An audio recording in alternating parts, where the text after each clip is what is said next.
Une rencontre cruciale entre le cardinal Ambongo et le président Tshisekedi. Le récent entretien en Kinshasa, le 16 mai 2024 entre le cardinal Fridolin Ambongo et le président Félix Tshisekedi de la République démocratique du Congo, RDC, a mis en lumière l'importance des relations entre l'Église catholique et le gouvernement congolais. Selon la présidence congolaise, c'est le cardinal qui a sollicité cette rencontre, qui s'est tenue ce jeudi matin à 9h30, en présence du chargé d'affaires de la Nonciature. Une rencontre prolongée et significative, la durée de l'entretien, qui a dépassé les 2 heures, témoigne de l'importance et de la profondeur des sujets abordés. Une source proche de la présidence a indiqué que cette longue discussion est également un signe de la nécessité pour les deux parties de travailler ensemble, malgré les tensions récentes. Des critiques sévères et une enquête en cours. En effet, le cardinal Ambongo a exprimé des critiques sévères envers le gouvernement de Félix Tshisekedi, notamment lors de la messe pascale où il a dénoncé la mauvaise gouvernance. Ces critiques ont conduit à l'ouverture d'une enquête par le procureur de Kinshasa, qui a accusé le cardinal de violer délibérément les consciences par ses déclarations. Vers une coopération nécessaire, malgré ces frictions, le cardinal a souligné lors de cette rencontre que les deux parties sont condamnées à travailler ensemble, main dans la main. Cette déclaration reflète une volonté de coopération nécessaire pour surmonter les défis auxquels le pays est confronté, même si les relations entre l'Église et l'État peuvent parfois être tendues. Déclaration du cardinal à la sortie de l'entretien.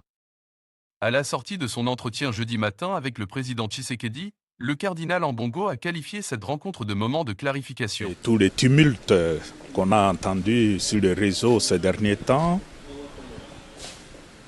j'avais souhaité rencontrer des chefs de l'État. Il m'a donné cette opportunité de les rencontrer aujourd'hui pour qu'en tant que responsable du pays d'abord, le président de la République et le cardinal du Congo, nous puissions faire la lumière sur différents points. Et je dois dire que ça a été un moment de clarification. Et là où les hommes se parlent, les choses sont claires.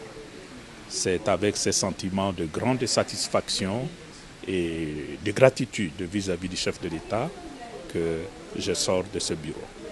En fait, il y a eu plus de malentendus que de vrais problèmes. Et c'était la nécessité qu'on se rencontre, qu'on fasse la lumière sur tous ces sujets qui avaient peut-être créé des malaises. Et maintenant, quand on se parle, tout devient clair. Je crois que nous nous retrouvons sur un seul point.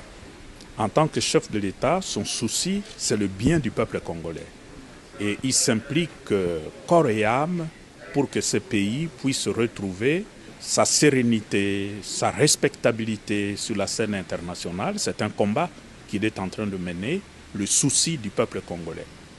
De notre part, en tant qu'Église, notre souci, c'est aussi le bien de ce même peuple, le peuple congolais. Et étant donné que l'objet de notre préoccupation est le peuple congolais, en fait, nous sommes condamnés à travailler ensemble, main dans la main, pour le bien de notre peuple, pour le bien de notre pays qui aujourd'hui est en péril à cause de la voracité de pays voisins comme nous connaissons. Pour moi, normalement, il n'y a plus de problème. C'était nécessaire qu'on se rencontre pour faire la lumière sur tous ces sujets qui avaient peut-être créé des malaises, a-t-il déclaré. Il a ajouté, nous sommes condamnés à travailler ensemble, main dans la main, pour le bien de notre pays. Cette rencontre marque une étape importante dans le dialogue entre l'Église catholique et le gouvernement de la RDC, mettant en lumière la complexité des relations politiques et religieuses dans le pays. L'entretien a permis de clarifier les positions et de réaffirmer la nécessité d'une coopération étroite entre l'Église et l'État pour le bien commun. La présence du chargé d'affaires de la Nonciature, en attendant l'arrivée du nouveau nonce apostolique, souligne également l'importance de ce dialogue dans le contexte actuel. Merci infiniment d'avoir pris le temps de regarder ces informations. Vos commentaires, vos likes et partages sont précieux pour nous. Et surtout, n'oubliez pas de vous abonner pour ne rien manquer.